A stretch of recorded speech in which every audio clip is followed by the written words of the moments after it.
नमस्कार, जनता टीवी देख रहे हैं आप। मैं हूं आपके साथ अमन त्रिपाठी। बुलेटिन में रुक करेंगे कुछ अहम खबरों की ओर। मुख्यमंत्री पुष्कर सिंह धामी भ्रमण कार्यक्रम के तहत पिथौरागढ़ पहुंचे, जहां बीजेपी कार्यकर्ताओं ने सीएम का स्वागत किया। जिसके बाद सीएम ने जिला स्तरीय बैठक में संचालित विकास योजनाओं और प्रशासनिक कार्यों की समीक्षा की।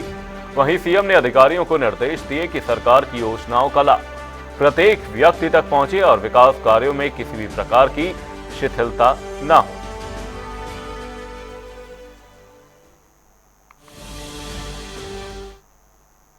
रुक करेंगे इसी बीच एक बड़ी खबर की ओर। बड़ी खबर, अहम जानकारी सामने इस वक्त की है। बड़ी खबर आपको बता रहे हैं, बड़ी खबर, बड़ी जानकारी। केदारनाथ विधानसभा सीट पर मतगणना को लेकर यह बड़ी जानकारी सामने आ रही है। मतगणना के लिए तैयारियां पूरी कर ली गई हैं। केदारनाथ सीट पर 23 तारीख को नतीजे घोषित किए जाएंगे। मतगणना के लिए 14 टेबल लगाए जाएंगे। पोस्टल बैलेट की गिनती के लिए 10 टेबल लगाए जाएंगे। 14 राउंड में पूरी मतगणना होगी। वहीं 3 लेयर सुरक्षा के लिए इंतजाम किए गए हैं। मोबाइल फोन प्रतिबंधित होगा। पुख्ता सुरक्षा के बीच मतगणना की जाएगी। ये बड़ी और अहम जानकारी केदारनाथ विधानसभा उपचुनाव की मतगणना को लेकर सामने कि किस तरह के इंतजाम किए गए हैं। तैयारियां पूरी कर ली गई हैं। पुख्ता सुरक्षा के बीच मतगणना होती नजर आएगी। केदारनाथ विधानसभा उपचुनाव संपन्न होने के बाद अब दोनों पार्टियों को मतगणना का इंतजार है। 23 तारीख को मतगणना के नतीजे आने के बाद यह साफ हो जाएगा कि केदारनाथ सीट पर किसकी जीत होगी। उससे पहले बीजेपी और कांग्रेस दोनों ही अपनी जीत का दावा कर रहे हैं। इसके अलावा प्रदेश में अन्य कई मुद्दे हैं जो बेहद अहम हैं। इन्हीं सबको लेकर कांग्रेस के वरिष्ठ नेता आलोक बगवाड़ी से हमारे संवाददाता यश राज आनंद ने खास बातचीत की। क्या कुछ रहा इस बातचीत में, वो सुनिए। केदारनाथ उपचुनाव का मतदान संपन्न हो गया है। मतदान के बाद 23 तारीख को रिजल्ट आना है। वही हमारे साथ मौजूद हैं केदारनाथ के निवासी और वरिष्ठ कांग्रेस नेता आलोक बगवाड़ी। आइए बात करते हैं सबसे पहले केदारनाथ उपचुनाव पर कि कांग्रेस की केदारनाथ में किस प्रकार से स्थिति है। चूंकि मतदान तो संपन्न हो गया, अब कांग्रेस की क्या स्थिति वहां पर आप देख रहे हैं? पहले तो आपका बहुत बहुत धन्यवाद यशराज जी, आपके न्यूज चैनल में। केदारनाथ स्थिति, अब तो चुनाव हो चुके हैं और 23 तारीख को जिसके पक्ष में मतदान ज्यादा हुआ हो तो उसका भाग्य का उदय होने वाला होगा। और जनता ने, केदारनाथ की जनता ने इस समय लगभग 58 से 60% पे मतदान किया है और इसको देखते हुए महिलाओं ने ज्यादा बढ़ चढ़ के हिस्सा लिया है। आपको क्या लग रहा है कि मतदान में 58% हुआ, किस कारण से मतदान और नहीं बढ़ सका? क्या कारण रही होगी? मेन मुद्दा है पलायन। पलायन क्योंकि क्या कारण है, रोजगार नहीं है।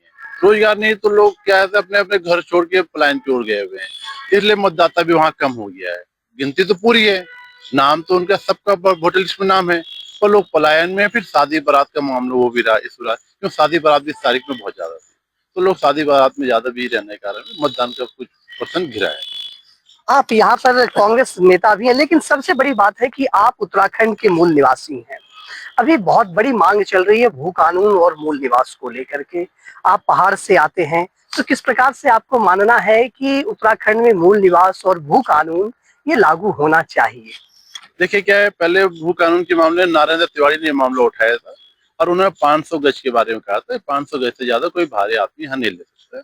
पर अभी धामी जी ने 2018 में कहा कि साहब इसको खुला छोड़ दिया जाए, भू कानून पूरा हटा दिया जाए, जिससे बाहर का आदमी जितना भी मर्जी उतना ले ले।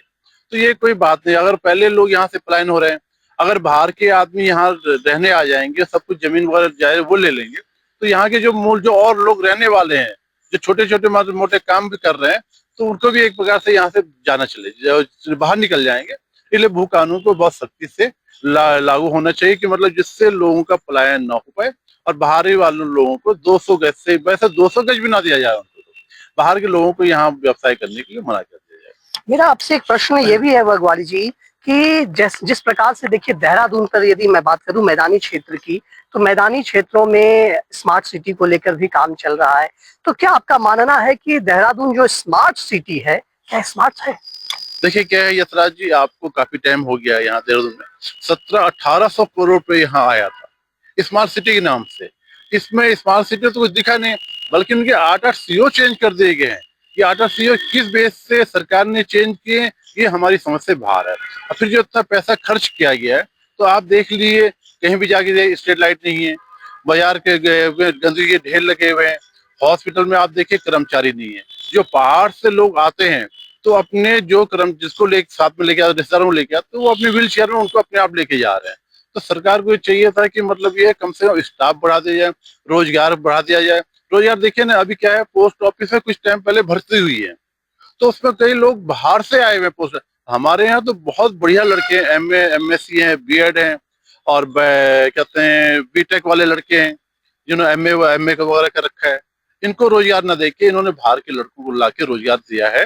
तो कारण क्या है, हमारी समझ क्या कुछ लड़के उसमें हरियाणा के, पता क्या था, हमने बात हुई थी तो हरियाणा के भी लड़के आ रखे थे। तो उनको ये सरकार को ये सोचना चाहिए, जिससे बढ़िया हम बाहर वालों को यहाँ इन्वाइट कर रहे हैं, अपने घर के अपने मूल, जो हम मूल भू कानून की बात कर रहे हैं, मूल निवास की बात कर रहे हैं, तो वो लड़कियों को, जो हमारे लड़के पलायन करके जा रहे हैं, वो वापिस आ सकते हैं ना। जो शिक्षित बेरोजगार लड़के हैं, हम ये नहीं कह रहे हैं उनको तुम शिक्षित बेरोजगार हैं पेंशन दो, उनको जो जो नौकरी मिल रही है उनको नौकरी पे वरीयता प्रदान की जाए। कारण क्या है कि ये यहाँ के मूल निवास है। बाहर वाला अगर यहाँ आके काम करेगा तो यहाँ के लड़के कहाँ चले जाएंगे। फिर दूसरा क्या है कि लड़के बहुत बेरोजगार हैं। सरकार को क्या है, यहाँ बहुत सारे साधन ऐसे हैं जो यहाँ बनाए जा सकते हैं, लेकिन ना सालों भर में कम से कम मैं क्या बोलूं, जानते हैं लोग, आप भी मंदिर जाते हो तो माता जी चुन्नी वगैरह बनते हो, आती है रेडीमेड बन बने जाती। तो अगर सरकार थोड़ा सा प्रोत्साहन कर दे, माता जी चुन्नी वगैरह बन जाएंगे, या ओम गले के पट्टे आते हैं, ओम नमः शिवाय वाले वो आते हैं, साबुन है, और कहते हैं माचिस है, अगरबत्ती, धूपबत्ती, इलायची दाना वगैरह यहाँ बनाया जा सकता है, जिससे क्या है पलायन रुक जाए। जो बाहर से हम सामान ला रहे हैं, धूपबत्ती और साबुन भी अगर सहारनपुर से आ रहा है तो यहाँ बनाया। सरकार को इसके लिए करना चाहिए, जो अच्छे अच्छे लोग हैं, जैसे हमारे यहाँ की छोटी छोटी चाहे बड़ी बहन है या माता जी हैं, बढ़िया बढ़िया स्वेटर बन लेती है वो। तो अगर वो सरकार इनको सब्सिडीज में लोन दे दे, कि अगर 5 लाख रुपया लोन दे दे, 50% 60% सब्सिडी दे दे, और उनको बैंक से लोन दिला दिया जाए, तो ये चीजें हमारे यहाँ बन सकती हैं। जैसे साबुन है, धूपबत्ती वगैरह है, अगरबत्ती है, माता जी की चुन्नी है, तो ये बन सकती है। अगर सरकार चाहे थोड़ी सी, अगर सरकार मन बदले कि यार हम इनको रोजगार दे सकते हैं, तो फिर एक तो पलायन का मुद्दा रुक जाएगा। लोग, कोई नहीं कहेगा सरकार को हमें नौकरी दो। सरकार अगर इनको लोन लेने में बहुत आराम से अगर लोन वाला दे दिया जाए, तो मतलब ये इससे लोगों का रोजगार भी बन जाएगा। माता बहनें जो घर में रहती हैं उनको ये काम मिल जाएगा, और जो लड़के अच्छे, मतलब ये वो लड़के हैं, माता बहनें बना देंगी घर में, चुन्नी वगैरह शॉल वगैरह बन जाएगा, तो बच्चे बाजार के अंदर बेच सकते हैं। और हम तो व्यापारियों को कह भी सकते हैं कि साहब आप जो सहारनपुर या गाजियाबाद से सामान लेके आ रहे हैं, लुधियाना से ला रहे हैं, वो आप लोकल लोगों से सामान लीजिए, तो वो ज्यादा बढ़िया रहेगा। मेरा अंतिम प्रश्न आपसे होगा, क्योंकि आप एक होटल व्यवसायी भी हैं, आपका होटल भी है, वहां पर आप इस व्यवसाय से भी जुड़े हैं। तो इस बार 4 धाम की यात्रा संपन्न हो गई, चारों धाम बंद हो गया, कपाट उसके बंद हो गए। तो किस प्रकार से आप देखते हैं, किस प्रकार होटल व्यवसायी इस यात्रा से कितने खुश नजर आ रहे हैं? देखिए क्या है कि अब ये तो सरकार के साथ कोई ना कोई एडवाइजर रहा होगा, जिन्होंने कहा इनको कि हरिद्वार से यात्रा रोक दी जाए और उनका वो बनाया जाए, रजिस्ट्रेशन किया जाए, जो कि सरासर गलत किया सरकार ने। क्योंकि होना ये चाहिए था, हरिद्वार के अंदर कम से कम 8 से 10 लाख आदमी रहने की व्यवस्था है, तो सरकार को वहां ना रोक के इससे आगे हरिद्वार से आगे और क्या चारों धाम में कम से कम 10 लाख आदमी रहने की व्यवस्था ऑलरेडी है। तो सरकार को ये होना चाहिए, हरिद्वार से वापस ना भेज के पहले गंगोत्री यमुनोत्री फिर बद्रीनाथ जी के दर्शन करा दिया, केदारनाथ जी के ये देख लिया जाए कि भाई श्रीनगर गढ़वाल से या रुद्रप्रयाग से गौरीकुंड तक कितने हजार आदमी रहने की व्यवस्था है। उस हिसाब से यात्री रुद्रप्रयाग से रोक के, रजिस्ट्रेशन का अगर मुद्दा है तो रुद्रप्रयाग से रहेगा। सिर्फ केदारनाथ जी को यात्रा में दिक्कत आ रही है यात्रा सरकार को, कि साहब वहाँ ओवर यात्री बहुत ज्यादा जा रहा है, तो वहाँ 2 दिन 3 दिन रोक सकते हैं। ये उसके क्या मतलब, ये देखिए आज 20,000 यात्री चले गए, अगले दिन फिर 20,000 यात्री छोड़ दिया, तो उससे क्या 3 धाम के यात्रा दर्शन भी हो जाएंगे, होटल व्यवसाय को कोई दिक्कत नहीं आएगी, टेम्पो ट्रेवल्स वाले हैं जो अपने जिनकी 10-10, 15-15 बसें हैं चल रही हैं उनको कोई दिक्कत नहीं आएगी। और हम सरकार से कहेंगे अगले साल 2025 में सीजन आने वाला है, तो उसको ये करके चलें कि यात्रा हरिद्वार न रोक के 4 धाम में यात्रा आने दीजिए। जिस स्टेशन में, जिस धाम में दिक्कत आएगी आपको, उस धाम का रजिस्ट्रेशन कर देगा, बाकी तीनों धाम में कोई रजिस्ट्रेशन की जरूरत नहीं पड़ेगी। तो हमारे साथ है आलोक बगवारी, इन्होंने एक बहुत अच्छी बात कह दी कि सरकार जो पलायन जो यहाँ होता है, तो पलायन को रोकने के लिए सरकार कुछ ना करे, सिर्फ महिलाओं, माताओं, बहनों को रोजगार का साधन उपलब्ध करा दे। जैसे यहाँ कई रोजगार हैं, यहाँ जो हम साबुन खरीदते हैं, माता का चुनरी खरीदते हैं, अगरबत्ती खरीदते हैं, धूपबत्ती खरीदते हैं, क्योंकि प्रकृति से भरा पूरा यह राज्य है। पहाड़, पर्वत और प्रकृति, नदी यहाँ की खूबसूरती है। यह राज्य इन खूबसूरती को समेटे हुए है। तो यही भगवाड़ी जी का कहना है कि यदि इनका दोहन ना किया जाए, इनका शोषण, प्रकृति चीजों के दोहन ना की जाए, इनका शोषण ना किया जाए, इनसे रोजगार अगर उत्कृष्ट किया जाए तो ये अपने आप में एक बहुत बड़ी बात हो सकती है। और दूसरी बात इन्होंने कहा कि यदि जिस प्रकार से चार धाम में होटल व्यवसायी वर्ग की नाराजगी है, वह इसलिए है क्योंकि जहां से यात्रा, जिस धाम के लिए यात्रा रोकी जाती है, वहां तक यात्रियों को आने दिया जाए, उसके बाद अलग अलग जगह यात्रियों को डाइवर्ट कर दिया जाए, जिससे यात्रा और भी अच्छी तरीके से की जा सकेगी। कैमरा पर्सन अनूप भट्ट के साथ मैं यशराज आनंद, जनता टीवी, देहरादून।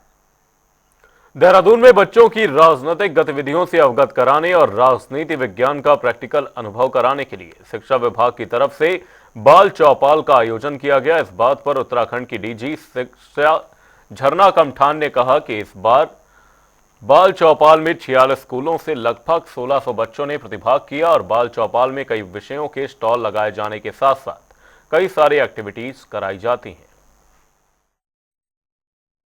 तो हरबटपुर में जो विकासनगर ब्लॉक है वहां पे इसका आयोजन किया था। तो और इसमें लगभग 1600 बच्चों ने प्रतिभाग किया था, जो कि 46 स्कूल से थे। तो इसका मुख्य उद्देश्य होता है कि जो हमारे विभिन्न सब्जेक्ट्स हैं उनके वहाँ पे स्टॉल्स लगाए जाते हैं, वहाँ पे बच्चों के द्वारा अलग अलग एक्टिविटीज की जाती हैं।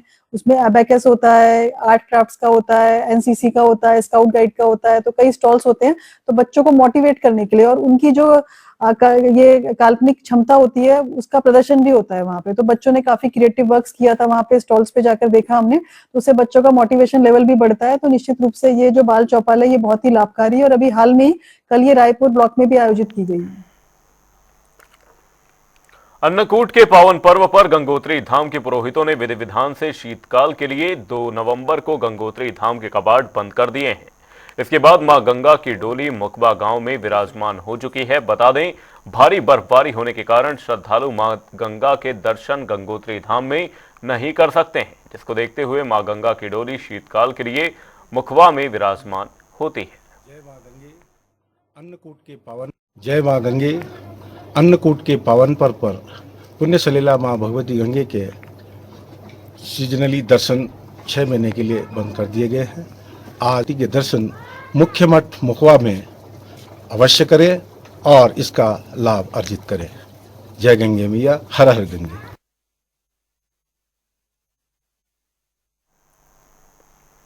रुड़की में जीवनदीप आश्रम के स्वामी यतेंद्रानंद गिरी महाराज ने वक्फ बोर्ड को लेकर बड़ा बयान दिया है। बता दें, ओम ग्रुप ऑफ कॉलेज के 18वें स्थापना दिवस पर बतौर मुख्य अतिथि के तौर पर पहुंचे स्वामी यतेंद्रानंद गिरी महाराज ने कहा कि भारत की संस्कृति को बचाना है तो देश के तमाम वक्फ बोर्ड को समाप्त करना पड़ेगा। उन्होंने कहा कि वक्फ बोर्ड का दुरुपयोग हो रहा है, वक्फ बोर्ड की भूमि सरकार की होनी चाहिए। इस दौरान उन्होंने सनातन बोर्ड को जल्द से जल्द बनाए जाने की मांग भी सरकार से कर दी है।